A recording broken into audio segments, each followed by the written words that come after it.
For 2 years, the front line near Kupiansk held like a taut string. But suddenly everything blows up. The Russians unexpectedly break through right into the city.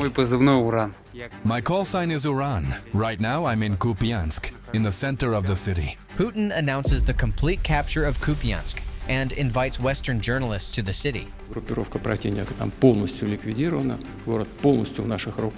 Is this true? You see footage that confirms it seems to be so. But a few days later, Я привітав хлопців, дякую кожному підрозділу, всім, хто б'ється тут, всім, хто знищує окупанта. This video refutes Putin's words about the capture of the city. But Putin claims that this video is a fake. Yet you see the footage that it is the truth. Kupiansk. We are in Kupiansk. Damn it, what is happening there? Who actually controls this enchanted city? Right now, you're going to find out everything, because we are heading straight into hell following these guys. Believe me, this will be an interesting trip, during which you will also learn why the battle for Kupiansk is a unique military experience.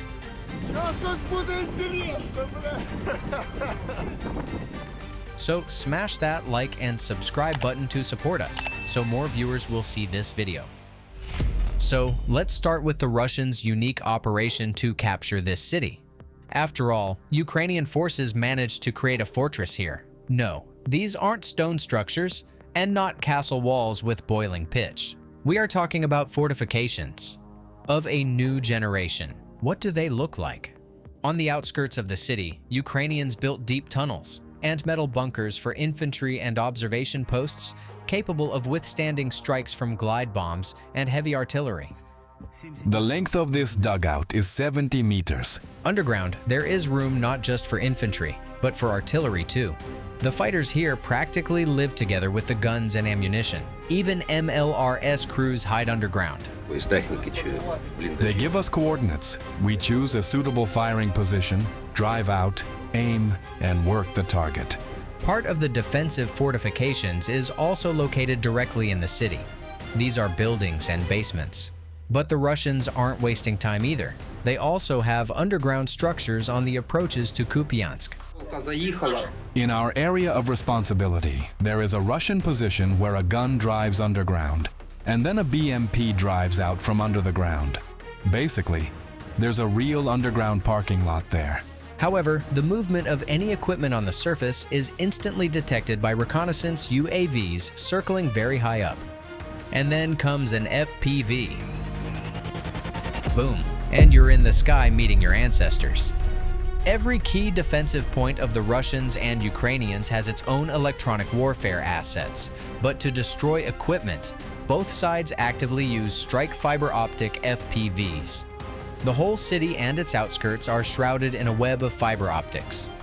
As for the infantry, they have a chance. Lone Russian infantrymen manage to cross the river unnoticed to get into the city. Then they change into civilian clothes and wait for their own. But such accumulation tactics are dubious because the Ukrainians manage to detect and destroy them, either with the help of FPVs or during raids by capture groups. A stalemate? Yes. To break the defense, the Russians need to launch a mass assault with the laying of pontoon crossings, but this is impossible. Look, this is the Oskil River. It's a strong natural obstacle. We destroyed the central bridge. The Russians are trying to move closer so they can build a pontoon crossing to reach our right bank. But we won't let them do that. The fact is that the main part of Kupiansk and the dominant heights are under the control of the AFU on the right bank. This allows the defenders to effectively shell the forces advancing on the low-lying left bank. Therefore, Ukrainian drones and artillery stop Russian troops' attempts to set up crossings, bring up equipment, and ford the river dividing the city. So, what do the Russians come up with? A gas pipe. Yeah, the Russians once again decide to carry out an operation that looks more like a ritual sacrifice. So, on the approaches to Kupiansk, in the sector controlled by Russian troops, the Russians dig a shaft down to the gas pipe located underground. They cut the pipe open from the top like a tin can. They launch groups of 10 fighters inside, 5 phones per group, 1 bottle of water per person. Everyone was provided with an electric scooter and a cart for it.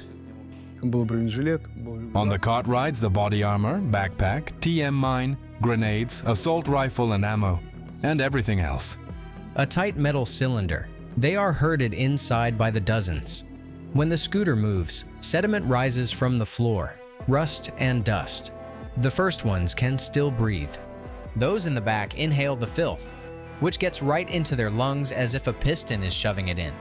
The thing is, this isn't the first instance of using a gas pipe. Those fighters who took part in a similar mission in Kursk and were lucky enough to survive have severe health consequences. On X-rays, their lungs look clogged, resembling a picture of chronic pneumonia. But the pipeline helps the Russians cross the river underground, avoiding strikes from drones and artillery. On the 12th, I got into the pipe, and on the 16th, I ended up outside. Of course, the exit from the pipe is known to the Ukrainians. Later, you'll understand why they haven't destroyed this burrow yet. But for now, those crawling out of the pipe immediately get hit by drones and drops. The group scatter, but some survive. Command orders them to move forward. The order was to reach the industrial zone, landmark, the TV tower. Don't touch the elderly, women and children, but civilian men, well, how to put it, shoot them. Although many Russians stay at the pipe exit forever, there are those who move forward. Thus, for a while, the underground route provides the opportunity to accumulate assault groups directly within the city limits. And here is the climax. At some point, the Russians occupy buildings in the city center and spread the corresponding videos. Putin is informed that Kupiansk is captured, but he isn't told that Russian units might end up encircled. Look at this map. Likely, the Russian military is counting on a defense collapse and panic among Ukrainian units. That's why they are taking such a risk. But the collapse didn't happen. Watch what happened next. First, Ukrainian units break through to the Oskil River north of Kupiansk to take control of the adjacent forests and villages. Ukrainian units act fast and hard. Under the cover of fog, the forests are cleared meter by meter. Drones hang in the air and correct their every move. Exits from the city lock shut one by one like a bolt. The Russians have nowhere left to retreat. Then Ukrainian forces bring the gas pipeline exit under insane fire control, effectively cutting off this route too. Every attempt to emerge from underground is spotted and covered with dense fire. Now the pipe isn't a road of life, but a road of death. Russian units in the city find themselves in operational encirclement. Roads are blocked. The underground path is closed. The city is squeezing around them. Next begins the third stage of the Ukrainian operation, clearing the city. This is the hardest and dirtiest work. Entrance by entrance, floor by floor. Drones peek into windows. Assault groups go in right behind them. Many Russians end up getting captured. I was lucky to get captured, because after a drone drop I was wounded. I asked about evacuation, but the commander said evacuation is impossible. After a few more days of the counterattack, Ukrainian fighters regain control over the city center. The Ukrainian flag is raised over the city administration building again. And this video is definitely not a fake. At the time of making this video, isolated Russian units remain in the city, trying to get supplies exclusively using heavy drones.